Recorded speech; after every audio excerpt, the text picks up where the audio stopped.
All right, welcome everyone. This is Tuesday Night Live, Eastern Outdoors Media. We have some great guests for you, great conversation tonight. We'll give some folks time to get on here. I'm still looking for the notification on my phone. I feel like I should be the first one to get a notification. Uh, but anyway, we got John Allen, Jimmy Carroll's here. Jimmy is a regular. You can always count on Jimmy. So tonight we have John Allen joining us from Eastern Outdoors Media. We have Chase Scrubs from Turkeys for Tomorrow and Aaron Warbritton from the Hunting Public. And we'll let those guys talk in just a second. If you are watching, go ahead and share this to your page, to your groups. Send the link to your buddies that you know are going to be interested. We're talking turkeys, not just Kentucky. We got a lot of Kentuckians that'll be watching, but all over the Southeast, the Midwest, and Aaron and Chase here are the experts with us tonight. So we appreciate them being here. Aaron, Chase, I'm going to send you this link to share, and then we'll get started. Let me find you. There we go. Thanks for coming Robert on, guys. James is watching from Lexington, problem. Kentucky. Yeah, thanks for having us. Yeah, we're glad to have you guys. And I think I reached out to Aaron maybe a couple months ago during turkey season. I knew he was going to be busy then, and talking about the projects that THP have going on, the fundraisers with Kentucky and Missouri. And then I think, Chase, correct me here, Ron Jolly is a guy that is one of the leaders for TFT. And he and I talked. I'm sorry, go ahead. Ron Jolly is the founder of Turkeys for Tomorrow. And he's the founder. Gotcha. Yes, sir. We want to give him his due. But he and I talked, gosh, probably like January, February. And it's just been difficult, man. You know, that time's like trade show season. Then you get into turkey season. Then it's summer and everybody's busy. And so, you know, I'm glad we finally got together. So I tell you what, Chase, let's start with you. No offense, but I think more people probably know Aaron. I'm sure they do. So, Chase, go ahead and kind of tell us a little bit about you. Tell us a little bit about TFT. You guys are a new organization, what you guys are doing, and we'll let Aaron talk about some things they have going on as well. Okay. Well, I can start off. I went to Virginia Tech, so not too far from Kentucky. Yeah. I graduated in 2020. When I graduated, of course, everywhere was dealing with COVID and pretty much shut down. So I got a job filming for Midwest Whitetail, went through the Midwest Whitetail internship pipeline, learned how to film, learned how to edit, found out pretty early on that that was pretty tedious and there was little sleep involved with that. So through some guys I met at the internship down in Louisiana, they told me there was a great organization that was starting up and I needed to give Ron a call. And my passion's always been turkeys. My dad, he was a competition caller from 90s and early 2000s. And nice. Yeah, so he called and talked to Ron, and man, first day I heard about Turkeys for Tomorrow, I fell in love with it. The whole process behind how Ron came up with it and what they were trying to do. So it took a phone call, and Ron was kind of a little bit worried. He's like, "Man, we don't know where we're trying to go and how many guys we can get involved with this. Right now, it's only 2 months old." And I was like, "Well, Ron, when you get some time and you know what you're wanting to do and how your first project's going to go, give me a call and I'll be happy to join and at least sign up for a membership or give you guys some money to get off the ground. And I'd love to take a bigger role after that." And man, he called me back like 3 weeks later and he's like, "Hey, can you meet us in Alabama in June? We want to meet you. This thing's growing pretty fast and we need somebody to take it over." So now I serve as the director of marketing. And for over a year now, I've been all things TFT and it's been fun. But going into what TFT does is we're looking to fund research and implement solutions to figure out why there's decline seen across the country in the wild turkey population. We're going at it from a science-based approach. We're looking to go a little bit deeper into questions like, is it habitat? Is it predation? Is there disease? Things that we've all been arguing on the internet for. Yeah, a lot of argument. Yeah, quite a few years. Oh, it's the disease. It's the chicken farms. It's, overhunting. It's predation. So we're doing science-based approaches to try to figure out what it exactly is. That's what we need. We're excited about it. And so I know we're going to talk about it here on the show. We've got 3 projects. Well, we're in 3 states. We've got 4 projects in Alabama, one in Mississippi, and now we've partnered with THP to get this one on the ground in Kentucky with Dr. Chamberlain and University of Georgia and Tennessee Tech. So we're super excited about that. Yeah, that was one thing I was going to add, is that you guys aren't, just busting on the scene, going at this alone. I mean, you guys are collaborating with everyone, with Experts a lot of different in the field. folks. And that's really, you talked about it, we've argued about it, but that, when you have these different perspectives coming together and working for the same cause, I mean, that's when you get stuff done. Exactly. And early on, I mean, that's where we've been about from the very beginning is partnerships. The THP guys really helped us with the Alabama stuff. They did that initial fundraiser that got guys talking about it. And since then, it's been working with everybody. We've got the NWTF working with us in Mississippi and also Alabama. So it's going to take all of us to figure it out. Yeah, absolutely. So, Aaron, you guys, THP's been around for a while. You're in the hunting world, what you'd call, I guess, a household name now. You're very popular. Big time. And it seems like, out of the group, you are probably the most fanatical when it comes to turkeys. So, when you see groups like TFT, NWTF, is this, you guys wanted to come on the Alabama project? Was it just your passion for this? Was it you guys traveling around seeing, hey, man, there's a decline everywhere? What propelled you guys to come on and to join with the fundraisers and the funding, the research? Oh, I would say, y'all can hear me all right, can't you? Oh, Yeah, we hear you good. Okay. I would say up until a couple years ago, we were just kind of going about our business, traveling around turkey. And like you said, we love to turkey hunt. We love to watch just going to, yeah, well, appreciate that. Yeah. But we were just going about our business, in 2019, and started in 2020 when COVID broke out. Throughout that spring, we started hearing more and more and more info and details about declines in different parts of the country.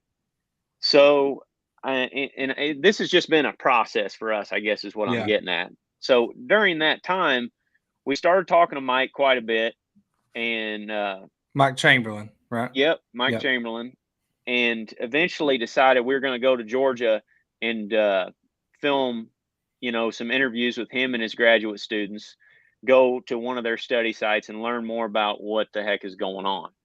Yeah. So we went down there, and that conversation was almost life-changing for a lot of us, because what he was saying was not necessarily what we had been hearing. I mean, we'd heard rumblings of it, but to your point a minute ago, Chase, like, you get on the internet and you're going to hear things from all over the daggone place. Yeah.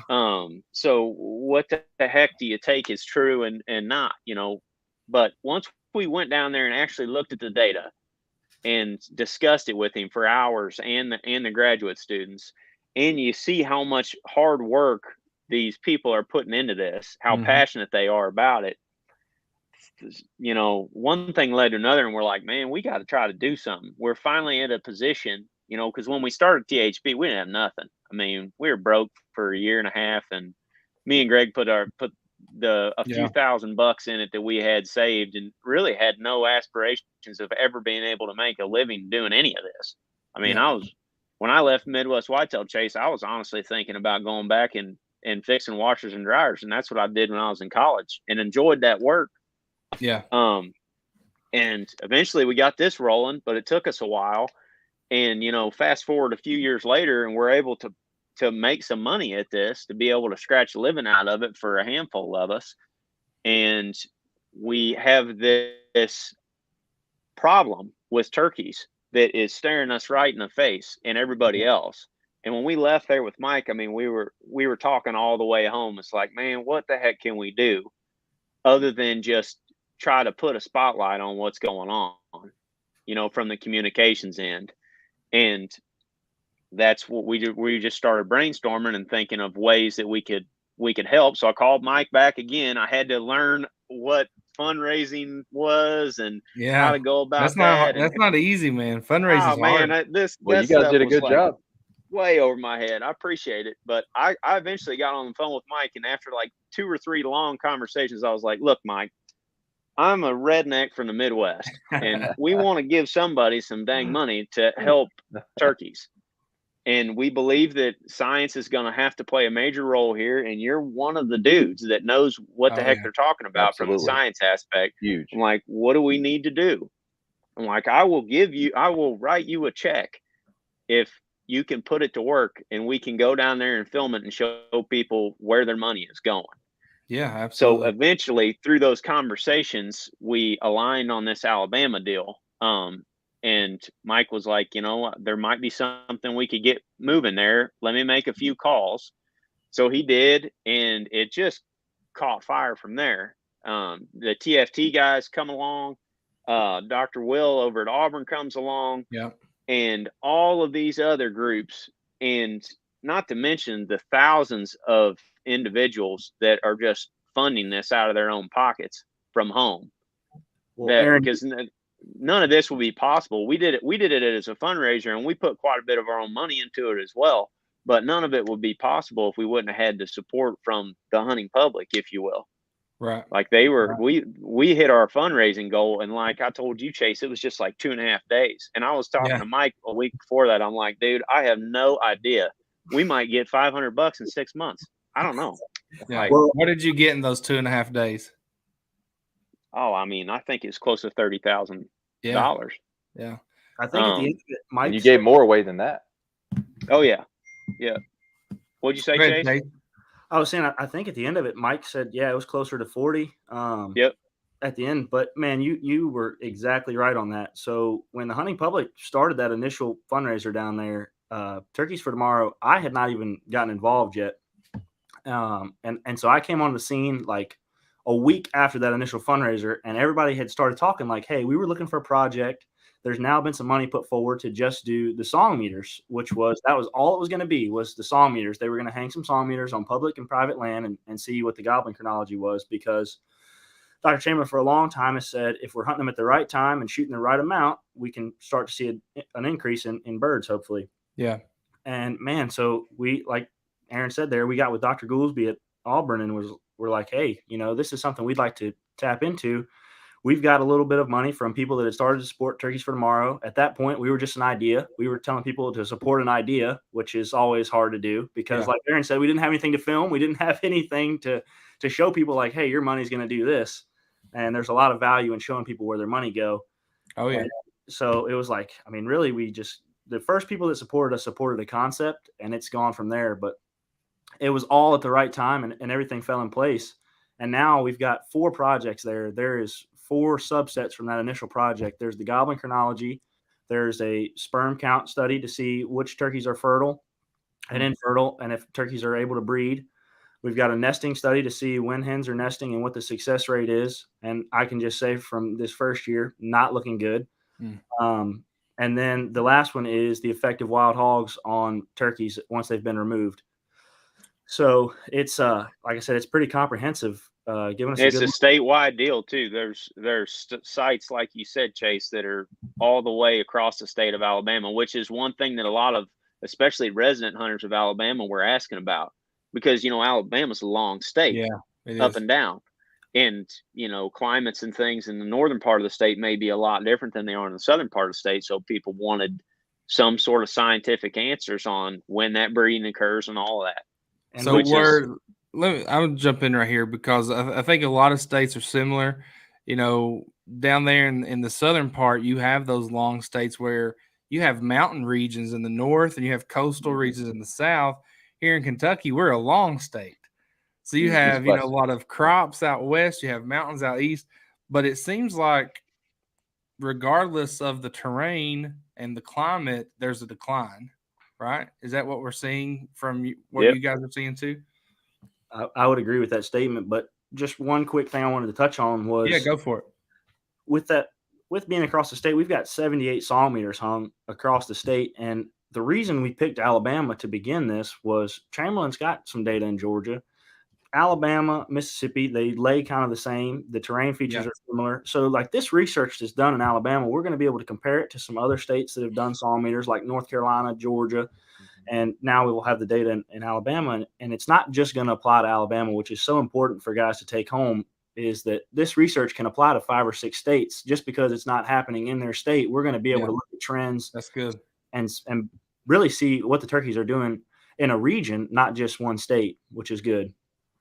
Yeah, absolutely. Yeah, a lot of these professionals are collaborating right now too, which is something Mike has talked about, at length here, especially in the last year or so, because that didn't used to happen as much. But now everybody knows that we have got an issue and the clock is ticking, and we need to try to solve these problems as quickly as we can. So there's a lot of collaboration going on, even from the education side.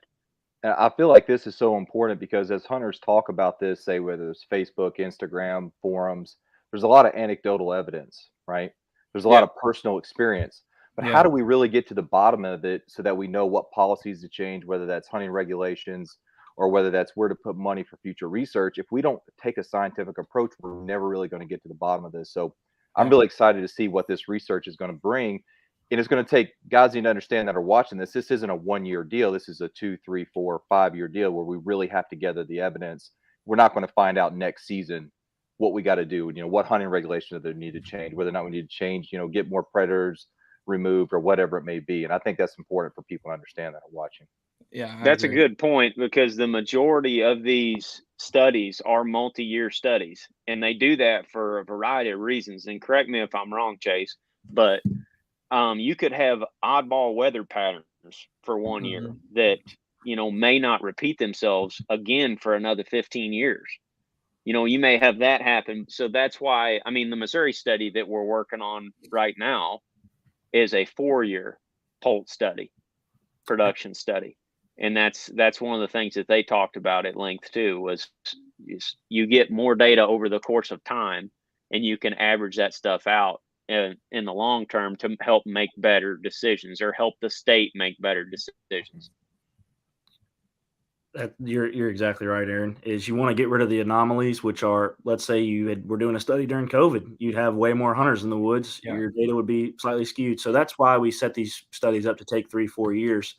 But one thing I'm really excited about, which is Turkeys for Tomorrow, is really helping bridge the gap. Aaron touched on it as well. These scientists and these biologists, they're starting to communicate. And 10 years ago, that wasn't necessarily as big a deal as it is today.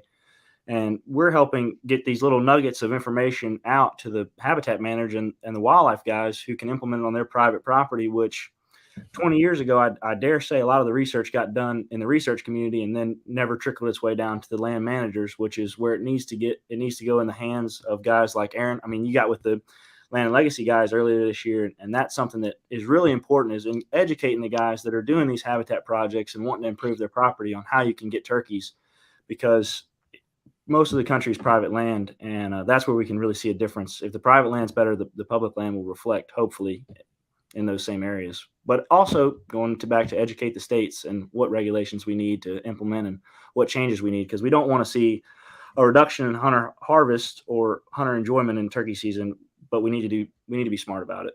Right. And, we're already seeing states make some changes. Tennessee, Georgia, I think Alabama, some of them make some regulation changes. Kentucky hasn't, but Kentucky's been one of the more conservative states. And we have a very short season, 2-bag limit. So we're kind of been there already. I don't know if we'll see a decrease or not.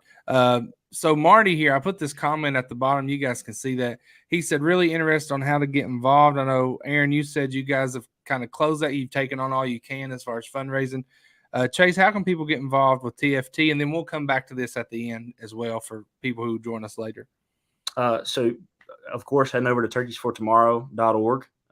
We've got a membership link there. And right now we're actually running a membership promotion, which is one of our supporters was generous enough to donate a $24,000 elk tag. Oh, wow. Nice. And so anybody that signs up as a member right now gets put into that lottery drawing, and you'll have a chance to win a $24,000 elk tag and a 9-day hunt in New Mexico. So we're trying to add a little bit of benefit as guys are going into the fall thinking about deer and elk. Wow.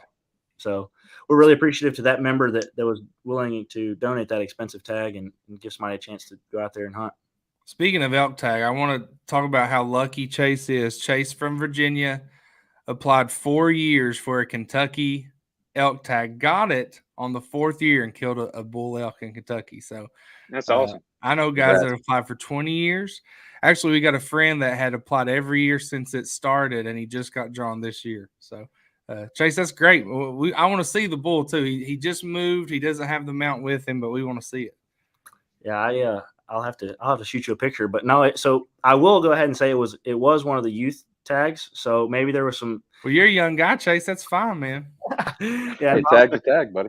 Yeah, the tag's a tag. Yeah. It's hanging on my wall. So There you go. Absolutely. I want to give a shout out real quick. Billy Barnett was on here. Don't know if he's still watching or not, but he just completed the U.S. Super Slam this year from Kentucky. Oh, cool.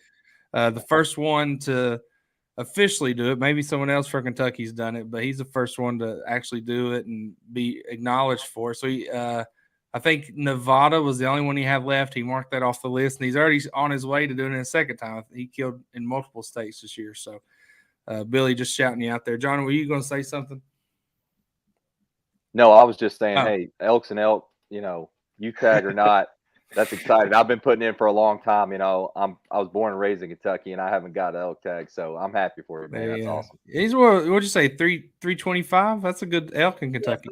320-ish. It was good elk anywhere, man. Yeah, it was a beautiful 6x6, and since then I've gone on quite a few elk hunts, and it's weird when you went. My first ever elk hunt was chasing them in the hardwood timber, and now I'm going out in Montana or places like that and seeing the mountains. I'm like, this isn't what I. It's a lot different. Yeah, absolutely.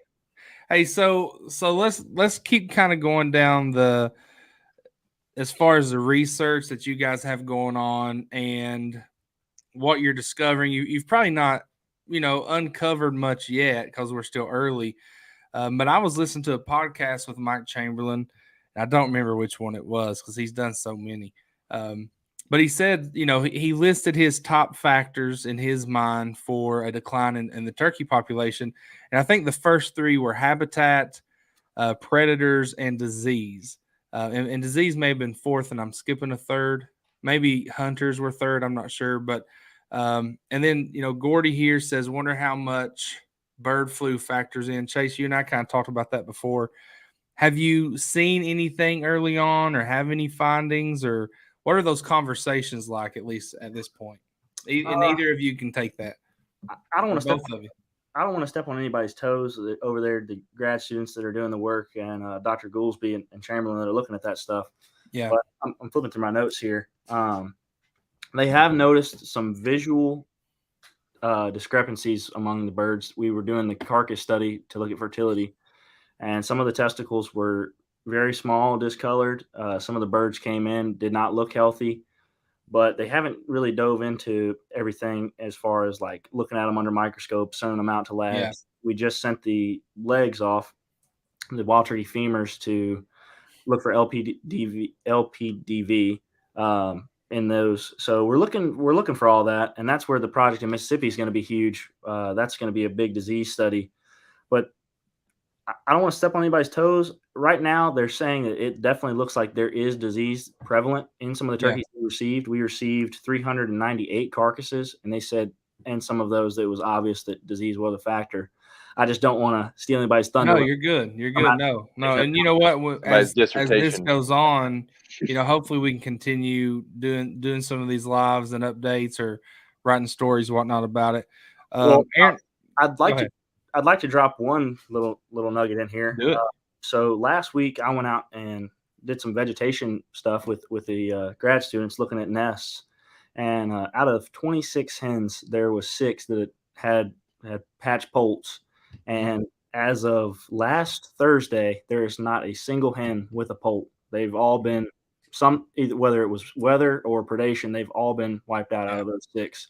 So that's a pretty small sample size. I think there was 20 or so that attempted to nest or re-nest, but to have 6 of those have poults, and then now there's not a single one walking around with a tiny poult, that's saying something. Sucks. Yeah. That's about what a lot of the data shows in a lot of places, sadly. And that's been the case in a bunch of different areas. No, go ahead. I just was agreeing with that across the board from what we've seen.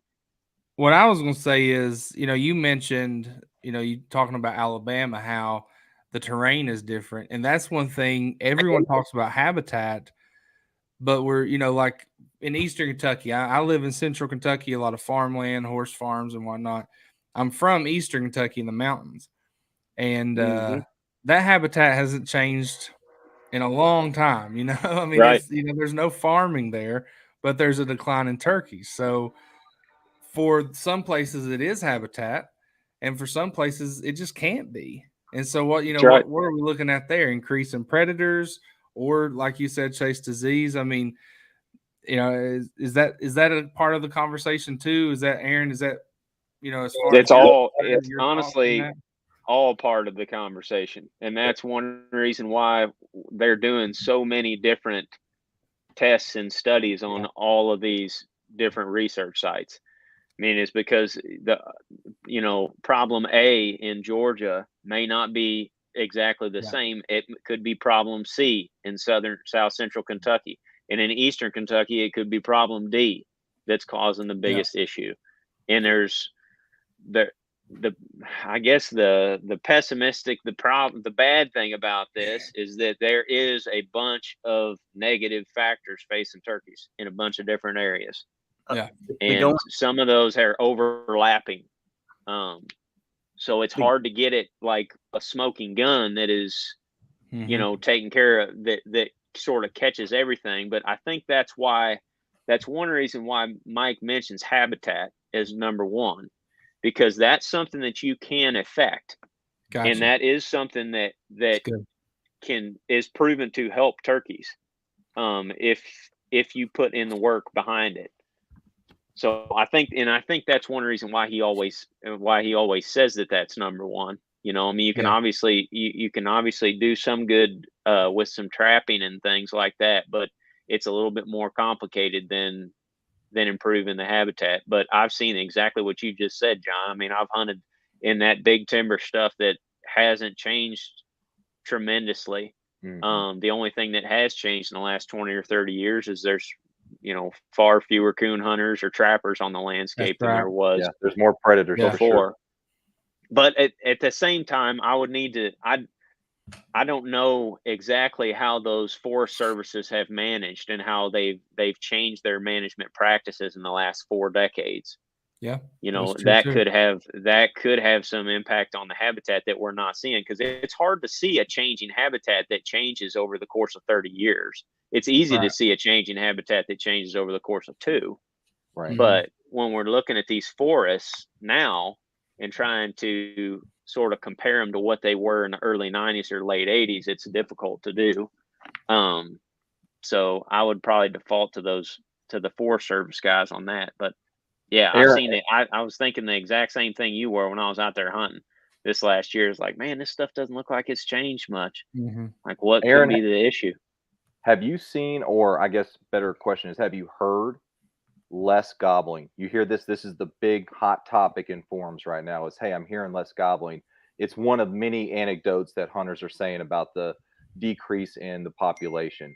What you guys, hunt a lot of public land specifically, and you travel all around. I don't know who else would be better qualified to speak to that issue specifically to public land.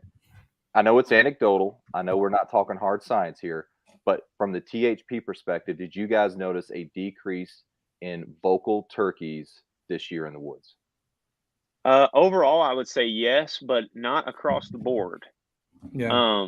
I guess maybe that's a contradictory way to say that. Overall, yes, but okay. In specific areas, I guess. Yes. Yeah. In specific areas, like I'll give you some examples. I feel like that's the best way I can articulate it. We went to Mississippi, and we actually heard more turkeys in Mississippi than we have heard in the last 6-7 years.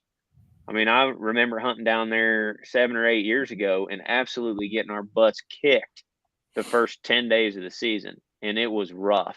Yeah. Hunters everywhere did not hear many turkeys. This year was quite a bit different. We did not have issues getting on turkeys, and Mississippi is not an easy state.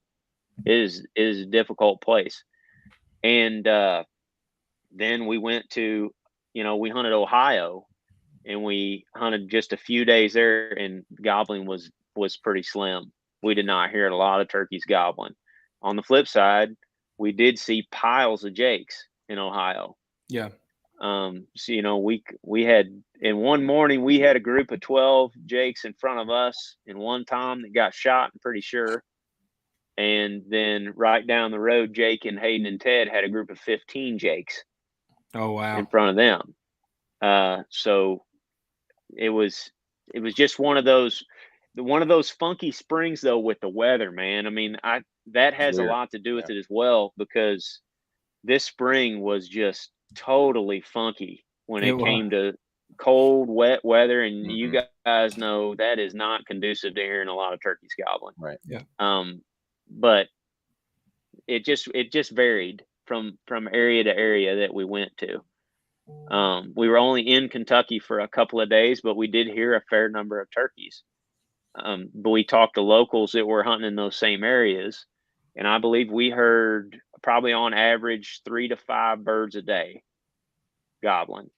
And the locals echoed that same sentiment, but they also said that in those same areas 15 years ago, they were hearing 7 to 9, 10 turkeys gobbling during the opening week of the season. So still got turkeys in a lot of these spots.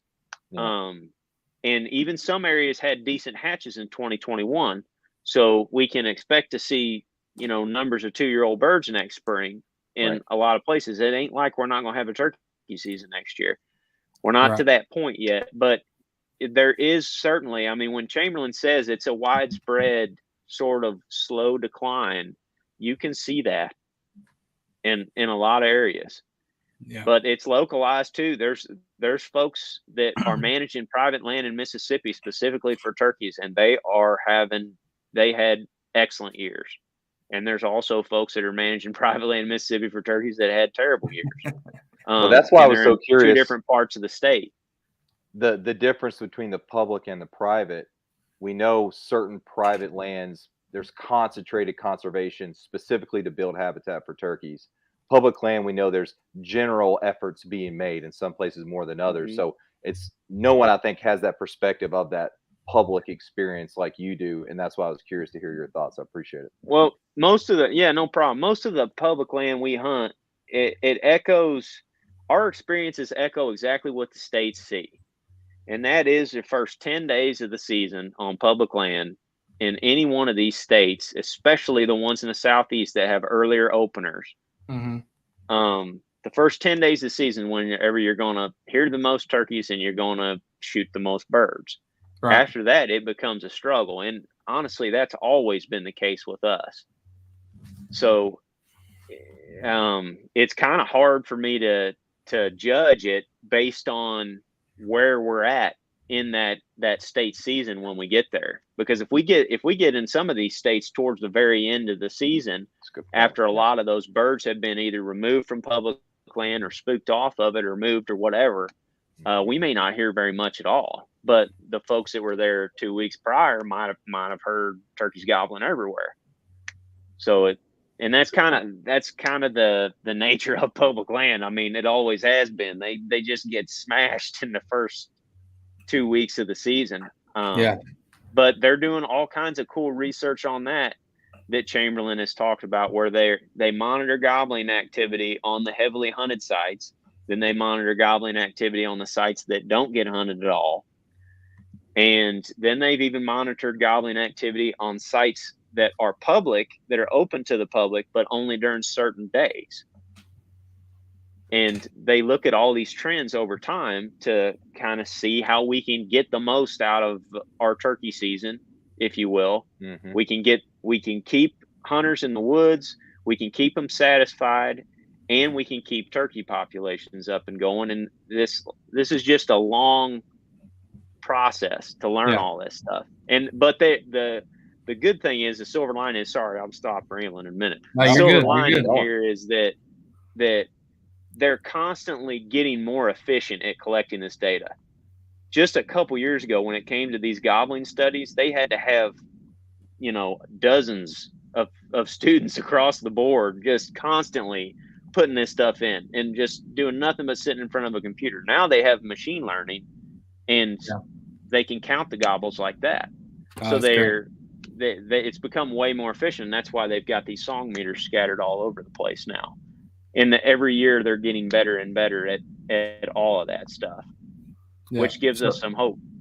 Yeah, that's great. Well, Cole, this is something we talked about right before we went live. Cole says he's in New York and he's seen a lot of adult birds. Now, we talked about how the Northeast hasn't really been affected much by this decline yet. So, that's good. He said he didn't hear a lot of gobbling, but a lot of adult birds. So, do you think, does weather, the cold weather play a role in that? Is it just it's not reached there yet? Maybe if it's disease, it's not reached there. The cold weather's keeping the disease down. I don't know. But the Northeast has I stayed got a consistent. question, and Okay. maybe you guys know the answer to this. I don't right offhand, but we might be able to search it. When did they reintroduce the birds back to New York and PA? Like We have when a did the couple of New big Yorkers watching, I know, so maybe they can when help. did the big restocking efforts happen? Because and Chase, you may know where I'm going with that. Yeah, I was I going to think say, I understand what you're saying. I know right where you're going with that, which is when we got the initial restocking, I had a picture of a graph here that would have been good for me to hold up, but it seemed like when turkeys were first introduced, they climbed up. And as they're climbing up, we get to these peaks that we saw. And then, of course, you can't sustain that once you have Right. hunting seasons open. They're no longer breeding and reproducing as much as they normally would because now we're starting to shoot some of the population. So Right. we get back to our carrying capacity of what we can and what we can't hold. And then the population is just doing this subtly.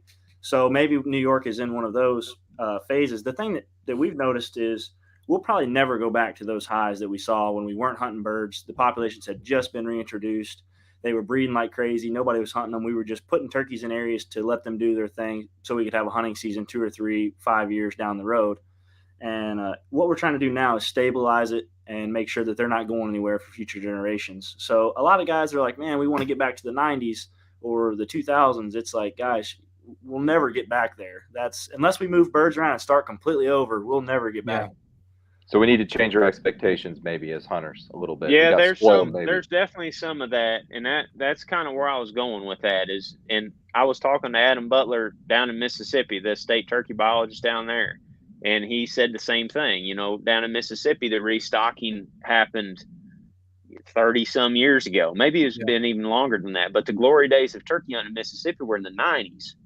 So by the 2000s, things were leveling off, and then since then they've slowly crept down. But they were kind of at those stable populations that you're talking about, Chase, in the 2000s, leading up to 2010. And there's other states that look just like that. They have that same trajectory. But the restocking efforts, like in the upper Midwest, happen later than a lot of those southern states and even the states in the Midwest. And now in the upper Midwest, they've got pretty good turkey populations. I'm just wondering if they're just coming off of their peak Just now, yeah. That's a good question. they're going to drop back down and then restabilize over time. It's And I'd like just density dependence, if you will. Yeah, exactly. And I'd like to kind of take us a little bit farther down that same rabbit hole, which is if you go on any turkey hunting forum now, like Old Gobbler or Georgia Turkey or any of those guys, you see everybody's talking about Nebraska. I think Nebraska is kind of being smart with theirs, which is they saw booms that nobody saw. I mean, there was turkeys everywhere. And if you hunted Nebraska the last couple of years, you know what I'm talking about. But now they're starting to say, okay, after COVID and we started to have some really good harvests, are we going to overdo it? Are we going to be in the same position as these states that are in the Southeast? Once our population levels off, once we have a carrying capacity that's set, what can we do to have the most stable turkey population possible? And I hate to see states make changes before we have some research to prove things. But again, we don't want to get to the same situation as the quail where it's the old crap moment and there are no quail. So we're trying to find that balance. And that's where Turkeys for Tomorrow is wanting to work with these states to say, hey, if we need to make changes, let's figure out what would help the most and not limit hunter opportunity.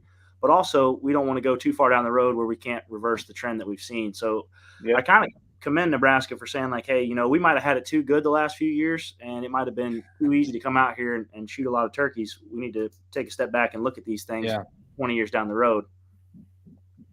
Oh yeah, that's where Iowa, where I'm up at home right now, and this past spring was our toughest spring that we've had in Iowa in the last 10 years. And it's traditionally just one of the best eastern turkey states that we hunt every year. I mean, ridiculous amounts of birds. But it's this year, like the first, second, and third shotgun season was record low harvest, I believe. I could be wrong on that, but it was very low if it wasn't record low.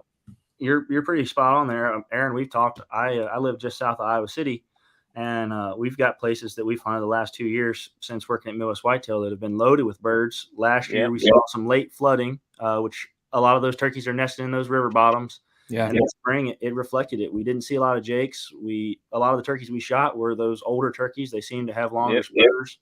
And it wasn't the 2-year-olds that you're having to fight through the last couple of years in Iowa. It was having to walk a little bit and try to find some turkeys that were willing to work with you.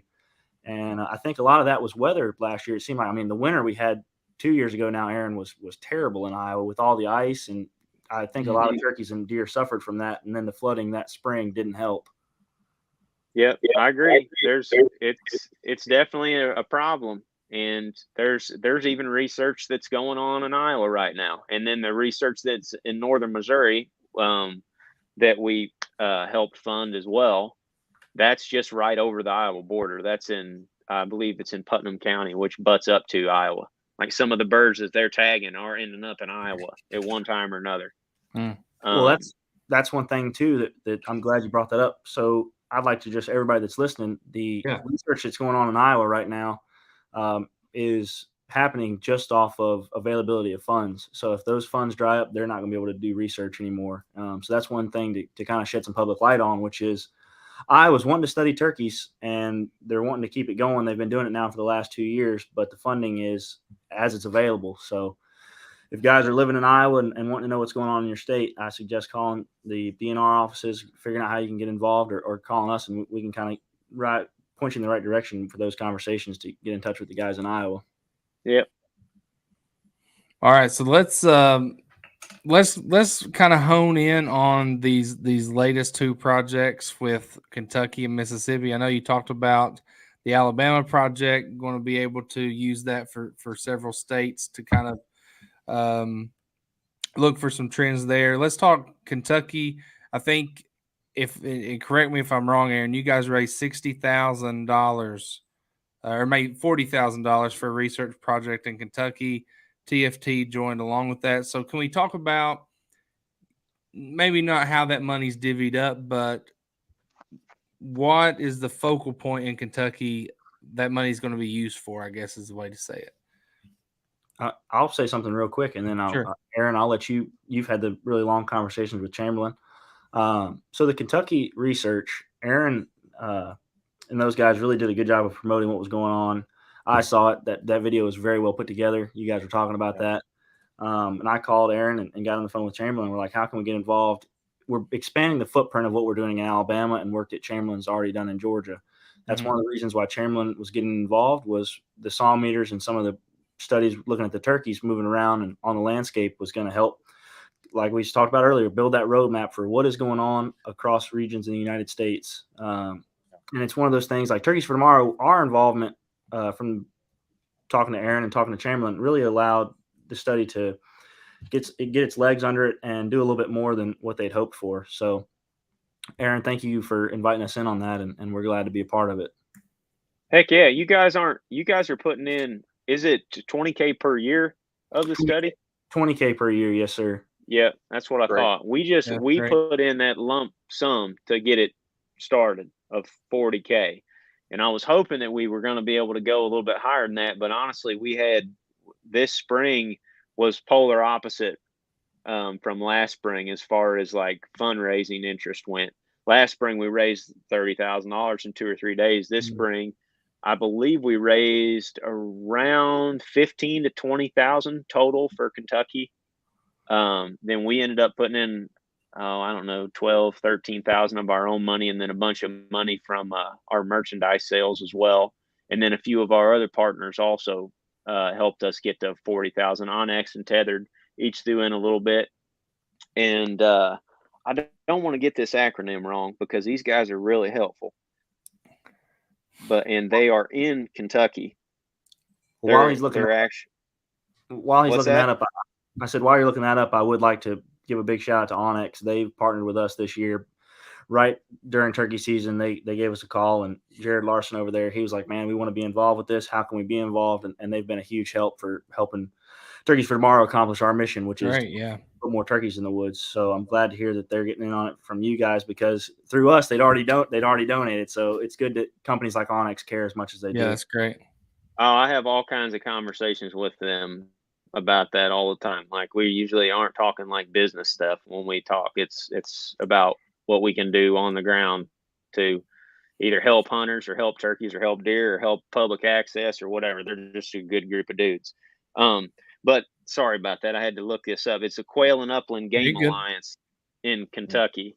Oh yeah, And they pitched in $4,500 Wow. Oh good. themselves at a fairly small group of folks that did that.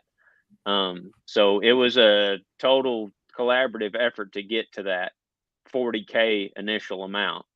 And like Chase said, partnering with them, it really helps us put more legs under this project, which is exactly what happened in Alabama.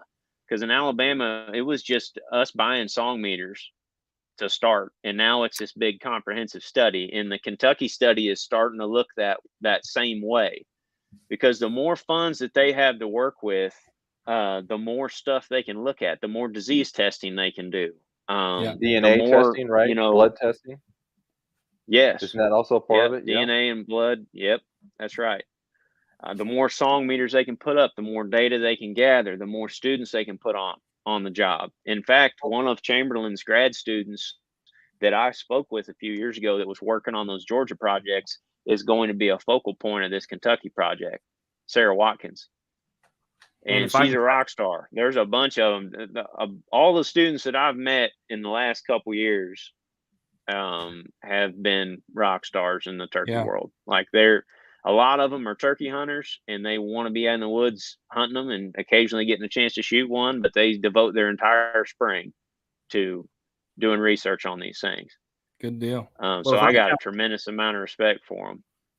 If I can kind of take it from you real quick, Aaron. So just Sure. so that everybody that's watching understands, this is what I have from Chamberlain here is what they're going to be looking at, which obviously they're not limited to looking at this if funding increases, but right now the scope of the project is analyzing and data collecting on gobbling activity, trapping turkeys, GPS marking hens. They're also going to ban male turkeys, looking for brood and genetic analysis with disease testing, as well as evaluating the data, determining the nesting and brood ecology, looking for survival, movement across the landscape, and habitat selection. We're going to look at the female turkey survival, what is related to female mortality and nest predation, or nest abandonment is a better term there. They're going to observe seasonal habitat selection, so how turkeys move through the landscape. That's going to be really helpful to the private land guys.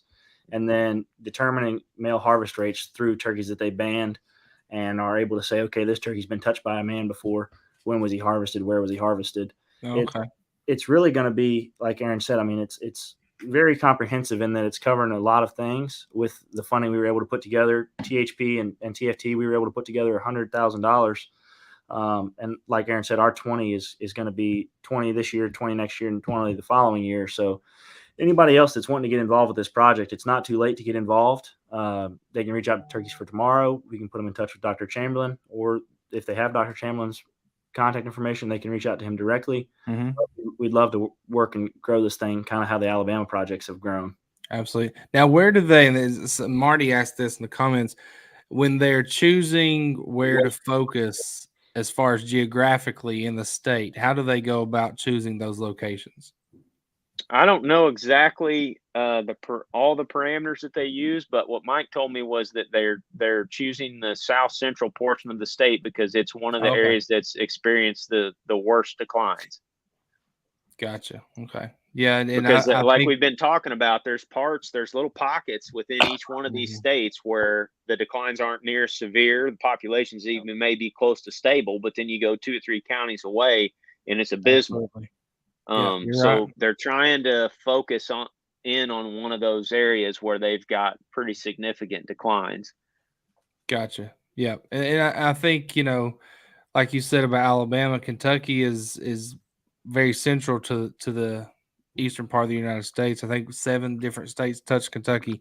I mean, what you find in Kentucky is probably going to be very similar to Tennessee, Mhm. Virginia, Missouri, at least Eastern Missouri, Southwest Virginia, Parts of North Carolina. Yeah. Western West Virginia. So, it should be something and that's, I guess, my favorite part of this is, you guys started in Alabama. None of y'all are from Alabama. It's not not selfish reasons. You're just really wanting to find out what's going on.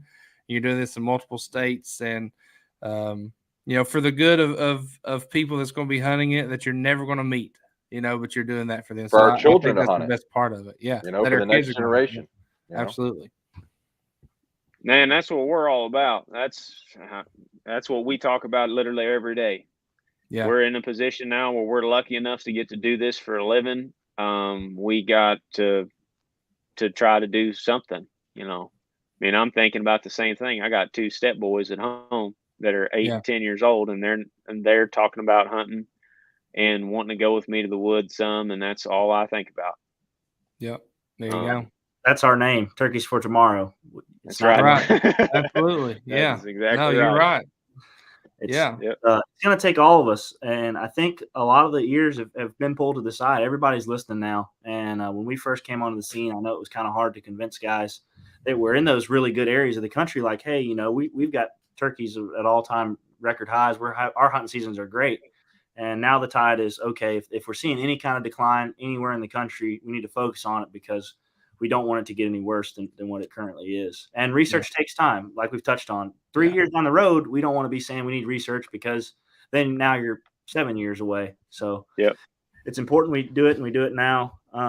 If we still have some time, I'd like to talk about a little bit the project that we've got going on in Mississippi. It's I wanted to get to that next. Go for it. I was wanting to hear from that. Yeah. So Aaron, I don't know how much you know about it, talking with Adam. But Adam approached us and he kind of said, hey guys, I've got a researcher, a doctor at Mississippi State, and she's got a really great idea. It hasn't been applied to turkeys before. Is this something you guys would support? And we think it would have really big impacts across the turkeys range if we can prove it works. So this project is a novel project, never been done before on wild turkeys. And we're funding it for 1 year with hopes that it expands 3 years, just once we have a proof of concept and show that it's going to work. And that is going to be collecting DNA and testing for disease. That's right. Looking at what these birds are eating, looking at the aflatoxins levels, Mhm. really doing everything that if you get on any turkey forum, guys are arguing about. Yeah. Looking at that. Right. This study is kind of groundbreaking in that no birds are going to be captured. It's going to be looking at droppings left behind, feathers when they're molting. Wow. Yeah, it's really interesting. There's going to be some grad students that get to walk around and pick up poop and feathers. Yeah, that's fun. Nothing better. Yeah, we've nicknamed this project the Poop Project, but Dr. Dana Moore, she's an assistant professor at Mississippi State, and man, she's got a really great concept, and very confident that it's going to work. And once I heard about this concept from Adam and Dana, I walked around. I was hunting in Oklahoma, and my thing was, would we be limited in how many feathers and droppings we could pick up? What would the sample size look like? Well, man, I was walking those roads in Oklahoma, and I'm like, there's poop everywhere. If they look, they'll be able to find it. So we're going to apply genetic analysis, looking at the density of turkeys on the landscape, which Chamberlain for years and a lot of the other research guys have said, we don't know how many are on the landscape and we don't know how many are being killed. And one of the things we got to figure out is how many are on the landscape. So if this study works and it proves to be effective, it's going to be huge and instrumental in estimating turkeys across the landscape in multiple states. Nice. Just because it's happening in Mississippi does not mean it won't apply. And so we're going to do that through Mississippi State, Mississippi Wildlife Fisheries and Parks, and then the NWTF is collaborating on that. And Adam Butler, he's going to be one of the coordinators there. He's the Wild Turkey Program Coordinator with Mississippi Wildlife Fisheries and Parks. So this project is going to be awesome. And then to go into kind of the project objectives here, if you guys will allow me. Sure. Look Go at for it, man. Male and female density, the breeding season survival. If you're picking up the turkey's poop before the season and after the season, we can assume he made it or she made it. And then we're going to look at study sites with different season framework, habitat types, and then management intensities. So it's, again, going to be all across the board. We're going to look at camera surveys to see the abundance on the properties kind of prior to that, just make sure, okay, we're not just going to walk around aimlessly through the woods. And then we're going to look at poults per hen and estimate the population density for the following year, as well as demographics from non-invasive genetic sampling, which is looking at the molted feathers in the poop to build those population models. And the biggest thing is it's going to look for parasite, disease, aflatoxin, and some other things, which, man, like I said, guys are arguing about that. Oh, big time. We need to answer Yeah. those Oh, yeah. questions. No better And way. that goes back to, I saw a story, man, it's probably 2 months ago, on baiting, right? I mean, which hurts some feelings, people aren't going to like Yep. that, but Yeah, touchy subject. that may open some eyes there as well. So, well, that's one of the things with the turkeys. Aaron's touched on it already tonight. It's right now death by 1,000 cuts. We don't exactly know what's going on. Yeah. We don't know what the smoking gun is, if there is a smoking gun, and it's different all across the United States. But there's things that we can directly influence, which is when we're hunting them, how we're hunting them, if we're using them over bait, and the methods we're using. And those are things that we need to take a step back, look at from a higher level and say, like, okay, can we improve this? Are we doing it wrong, or are we doing it right? And really think about it and not get everybody's feelings involved. It needs to be Right. about the turkeys. You're right, 100%. Yeah, but hunting community is a pretty emotional group. Oh yeah. Can be. They are. Can be. Can be. We like to type on the keyboard too. Oh Yep. yeah, we do. There's Hey, definitely a lot you of that goes mentioned on. Mississippi State. Man, they do outstanding deer work as well. Phenomenal. So if And they, I love what they're putting out on YouTube, man. It's incredible. Yeah, well, I think, Aaron, you guys just did a podcast with them, right? Did I see Yep. that? Yeah, Yeah, we did a so- podcast with all those guys down there actually during turkey season. Yeah, I just saw it on we swung TikTok. through So I don't know there. when it happened. I saw Yeah. it on the THP YouTube channel. That's how I heard about them. And I was like, oh, man, what have I been missing? The information They're out rock there for stars, guys. man. They know Yeah, they know their great. stuff. Mississippi so- got some good people. Adam is a good dude to be rolling with that project because he's been down there looking at turkeys for a long time. Another individual that's going to be working on the project I don't want to leave out is Dr. Mark McConnell. So I didn't want him to not be mentioned, but it's going to be. Is he at Mississippi State as well? Is that what you're saying? He is an assistant professor at Mississippi State as well. Gotcha. So 2 Mississippi State doctors, and then Adam Butler are going to be leading that up. That's awesome. Good deal. Well, fellas, it is about time to wrap up. Any final thoughts here? Aaron, start with you since Chase has been talking. We'll give Chase a break there. I would just echo the same sentiments that we've already discussed. This problem is only going to get fixed with everybody involved and everybody sort of pitching in. If that means putting your ego aside for a while and just doing whatever is right for turkeys, that's what we're all going to have to do. I mean, all of us are going to have to make sacrifices, especially the people that are experienced turkey hunters. Those of us who have been at this game for a long time now and have even seen the glory days of turkey hunting, like you mentioned earlier, John, I think we all need to recalibrate what our, expectations are moving forward and adjust. You can still have good experiences in the woods every spring. You can still go out and harvest some turkeys, but you need to be at peace with the fact that there's a good chance you're not going to be shooting as many of them in the future. Right. Especially if we want turkeys for the next generation. Yeah. So that's gonna play a big role. It's gonna be this huge collaborative effort between all aspects of the turkey hunting community. Because that's at the bottom line. Whenever I get in conversations with folks or even arguments online, you get to type and whatnot. The bottom line at the end of the day, account. Yeah, at the end of the day, at the end of every one of those conversations, is like we're almost wasting time arguing with ourselves because we all love the bird. It would be foolish to think, if I'm talking to a fellow turkey hunter, I'm like, do you want there to be no turkeys in 30 years? I mean, Of course, the answer is no. Every hardcore turkey hunter that you talk to wants there to be turkeys. So I think we need to focus on that common ground. And be willing and able to hear each other out and be patient. Let this research help us, guide us in the future as to what we can do to proactively help the bird. Yeah, and I'll add to that.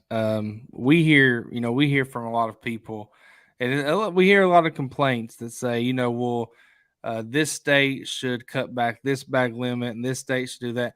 Well, you also have an individual responsibility. If you think we should only take one bird per spring, then do that. Just take one Don't bird. kill two. Don't kill three. So, if each individual will kind of reflect on their practices, what they can do to help, along with, groups like THP, TFT, NWTF, all the acronyms, then, it's only going to get better, right? It only can get Oh, better. man. If you got a property with 4 gobblers on it at the beginning of the season, they're gobbling all over it, and you got a kid up the street that's never killed a turkey but is wanting to go, why don't you take him in there and let him shoot There one you of them go. and leave the other Exactly 3? right. That's You know, exactly right. or spend the season taking him, or whatever You're right. it is. I mean, there's a way that you can still go out and you can enjoy turkey hunting.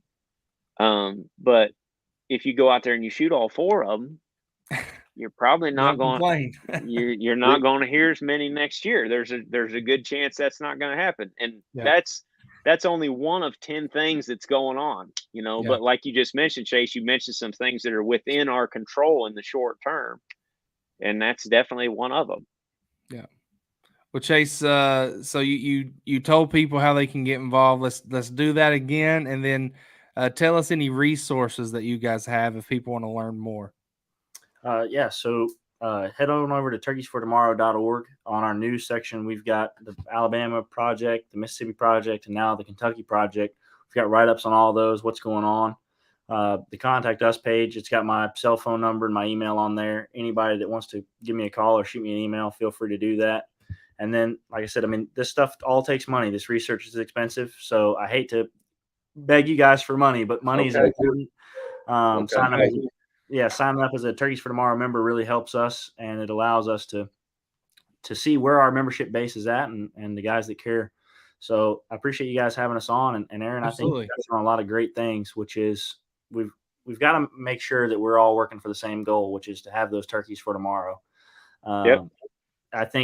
Drury, he and I did a great sit down this year, and it was, are you a giver or are you a taker? And you kind of need to look at what your property looks like before the season and what your goal is for that season on your property if you're hunting private land. If you go in there and you shoot 4 turkeys and then you complain on the internet that there's no turkeys, you're part of the problem. Yeah. Yep. And I'll say, at least in Kentucky, if you're a private landowner in Kentucky and you want to improve, if you want to be a giver, improve that private land, our private land biologists are willing to come out and help you put together a plan at no charge. I'm sure. No charge. That's right. Most states have them. They aren't utilized nearly as much as they need to be. And so that's something that people need to do. And of course, we're always trying to champion more public land opportunities too. So, we'd be glad if the state. I want to pat Chase on the back before we get off of here, because a lot of people don't know. If you're thinking, the biggest part of investing in turkey research to me was being able to take that money and show people exactly where that money is going. Yeah. As soon as possible. So are we donating to something that is going right now? We're donating to this Kentucky project that is going on the ground next spring. And our goal is to sweep through there at some point and film some sort of content that is showing this money going on the ground. That's exactly what we did this year with Chamberlain and Patrick down south with that Alabama stuff. You got Chase as well. Yes, that's what I was going to say. Is like Chase spent weeks. If I'm right, didn't you spend weeks in a blind, literally trying to show people, where that money is going and how hard those people are working? And I can tell you, because I've seen it, that trapping turkeys is not easy, and it takes an enormous amount of time. So, kudos to you, Chase, for going down there and covering that stuff, because you're doing exactly what we were what our mission was in the first place was, show these people what that money is going towards. What is that money doing? that's one thing. Like Turkeys for Tomorrow, we want people to, like you said, see exactly where the money's going as we're spending it. Hey, we're going to go show you that we just spent this money and this is what you're doing, because we want to showcase the hardworking individuals that Aaron touched on earlier. These biologists, these university professors, and these grad students are working their butts off for turkeys, and that work is worth showcasing. And we want guys to see, like, okay, if you give us $50 for a member, your $50 is being spent on turkeys. Yeah. One final thing I wanted to say is Turkeys for Tomorrow. We're working on putting together a habitat day, a few of those, and there'll be some more information on how guys can get involved in that and learn about private land management, what they need to do to have turkeys on their property. Share it on our social media, which is Turkeys for Tomorrow on Facebook and Instagram. So that'll be. We'll share it on our page too. Yeah, good deal. So, all right, John, Jay, you got anything?